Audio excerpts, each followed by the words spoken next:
Hey, hola amigos, ¿qué tal? ¿Cómo estáis? Espero que bien y disfrutando de vuestras motos. Ya sé que la cosa está complicada y que nos está tocando vivir una época bastante difícil y que posiblemente se ponga peor. Pero eso es lo que hay y nosotros difícilmente vamos a poder cambiarlo. ¿Qué nos toca? Cuidar nuestras motos, tenerlas listas y cuando tengamos la oportunidad salir a disfrutar con ellas. Así que venga, comenzamos.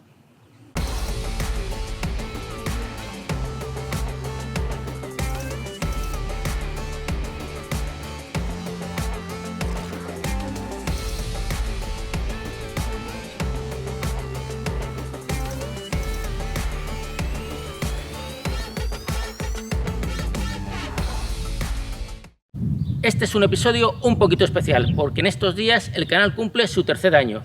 3 años de aprender, de ver el camino recorrido, pero también tener ilusión para el futuro, para hacer más cosas, para mejorar y bueno, sobre todo para disfrutar de lo que más nos gusta.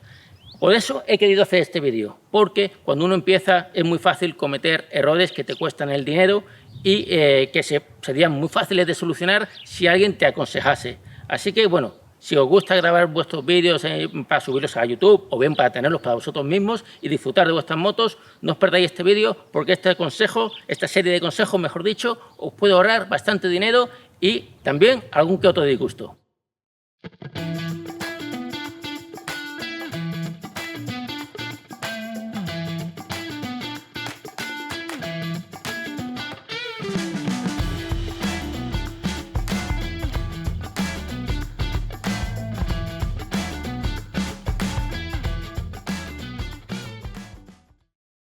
El primer y mayor error que solemos cometer cuando empezamos en YouTube es comprar una cámara de acción económica. Piensas, bueno, con esta voy a empezar para grabar mis vídeos. Ya va, eso no te sirve de nada. Una cámara de acción de 100 euros, de 150 euros, incluso de 200 euros, te van a dar unas tomas que están bien siempre que estés parado, que estés en estático. Pero dinámicamente, cuando estás encima de la moto, con vibraciones, con lluvia, con mal tiempo, con muchos cambios de sol, como ahora que se va la nube, ¿qué tal? Las cámaras de acción económica no te sirven, te tienes que ir a un tope de gama. Esta va a ser tu mayor inversión y tu mayor gasto. Tienes que tenerlo en cuenta. Ahora mismo tengo la Hero 9. Objetivamente, como esto, no hay nada. Si me hablas de cámaras 360, podemos discutirlo, cámaras reflex, tal, pero como cámaras de acción, hombre, quizás hay una Sony en el mercado que puede ser mejor que esta, sin duda, seguramente tendrá una mejor calidad en cuanto a imagen y tal, pero es el doble y presentará sus problemas, también los tendrá. Entonces, Hero 9, Hero 10 es la que hay que comprarse. A mí GoPro no me financia, no tengo ningún acuerdo con ellos, pero de la Hero 9 a la Hero 8, la gran diferencia vino por este soporte que te permite enchufarle directamente un micrófono de corbata, un jack 3.5, y esto es muy ventajoso. Yo no lo suelo usar mucho porque prefiero utilizar la voz en off, pero es un recurso muy importante.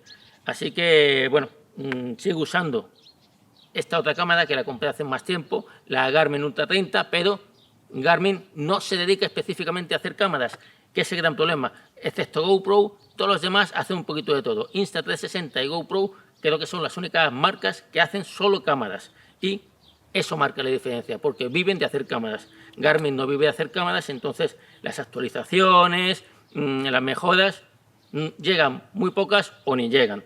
Así que ya lo sabéis, la mejor inversión para a los pocos meses no tener que volver a gastar más dinero y hay que ver que se me ha quedado desfasada, que no graba bien, que el vídeo es malo, que el audio es malo.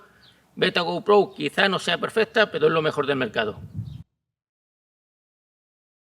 Si la cámara es lo más importante y tu mayor gasto, el soporte para el casco tiene que estar a la altura. Los vídeos grabados desde el lateral del casco quedan realmente bien, porque se consigue un plano muy auténtico y típicamente motero.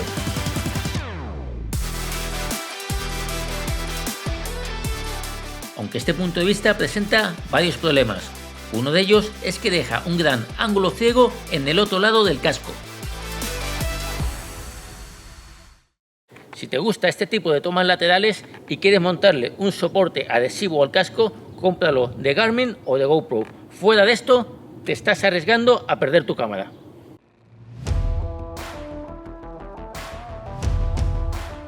Puedes pensar que estoy exagerando, pero ten en cuenta que en esta posición la cámara recibe en toda su superficie el impacto directo del aire. Por eso necesita un soporte realmente firme y fiable.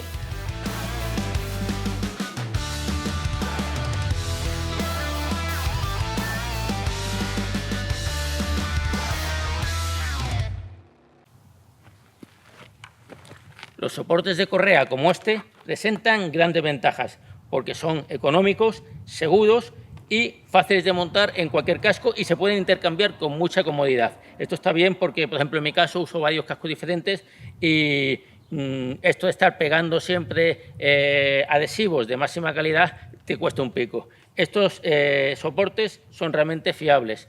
Empecé por este, no está mal, funciona bien, pero se mueve un poco. Investigando, he encontrado uno un poquito mejor.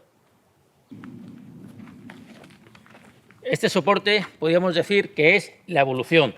Llevamos usándolo 6 meses y no se ha roto ninguno. Tanto Juan como yo llevamos este soporte y, bueno, de los azules sí partimos alguno. No llegamos a perder la cámara, pero sí se nos partieron. Pero este otro es un modelo superior, bastante más estable y seguro. Me decanté por él. Estos soportes son para mí los mejores para el off-road. Para carretera también van bien, pero tienen un problema y es que la pantalla no llega a cerrar del todo, no llega a hacer el cierre hermético, por lo que si llueve es más fácil que te entre algo de agua. Entonces, quizás en carretera los adhesivos sean mejores, pero yo me he decantado por este porque realmente me resulta muy práctico. Hay otros compañeros que prefieren llevar la cámara debajo de la visera. A mí me resulta incómodo, lo probé y no me gustó porque tienes que llevar la visera muy alta para que la cámara no te tape la visión y al mismo tiempo pues lleva la visera tan alta que si sales a carretera te hace mucha vela, en fin, que no me convenció. Este sistema no es el ideal, pero a mí es el que más me gusta y es por eso el que uso. Entonces, ya lo sabéis, si os decantáis por este sistema, tened en cuenta que si llueve os podéis mojar.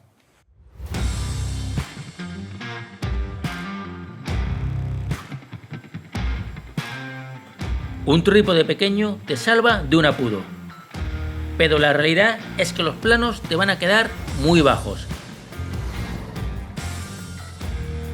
De los 3 que ves, yo solo uso este último, pues es, por mucha diferencia, el más polivalente.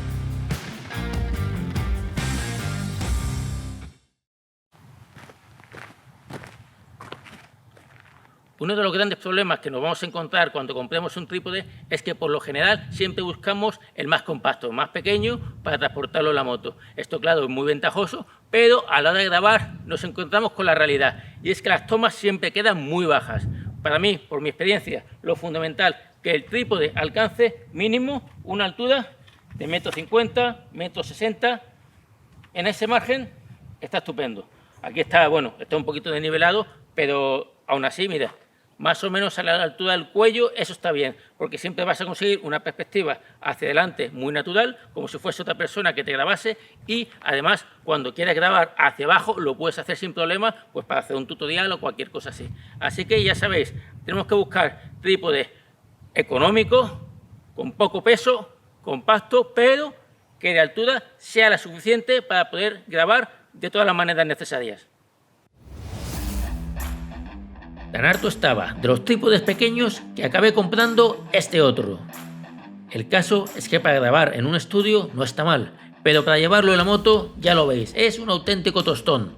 Muy pesado y voluminoso, me limitaba mucho el espacio disponible, y eso en los viajes es un gran problema.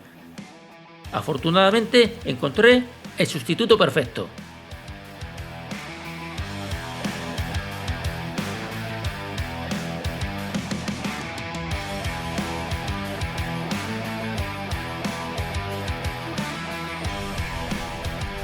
Un trípode de fibra de carbono realmente compacto, pero con la misma altura útil de mi viejo trípode.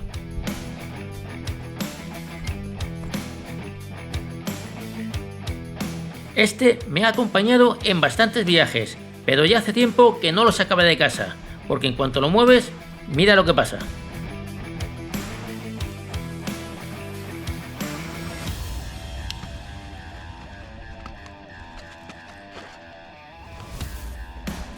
En cambio, el de fibra de carbono es realmente cómodo. No solo porque pesa poco, sino porque además está lleno de detalles que me facilitan el trabajo.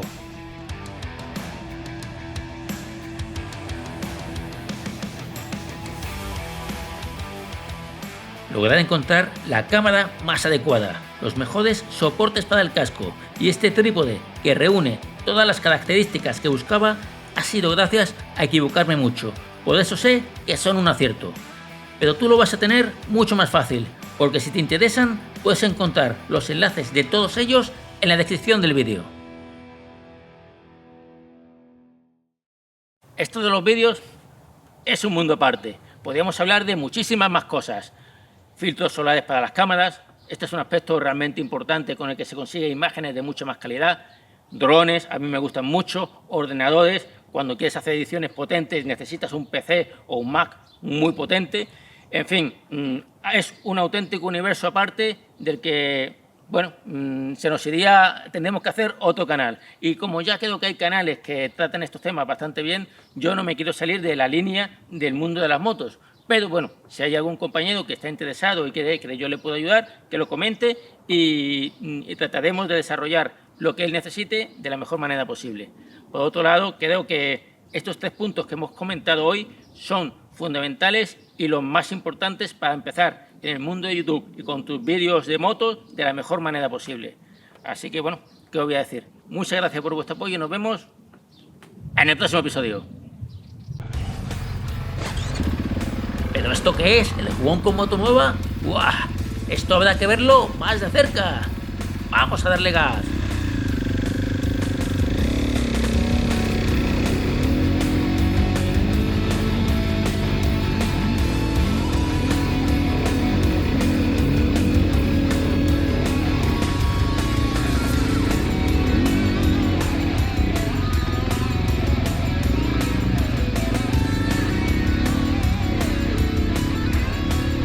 No te pierdas el próximo episodio porque llega la KTM 690.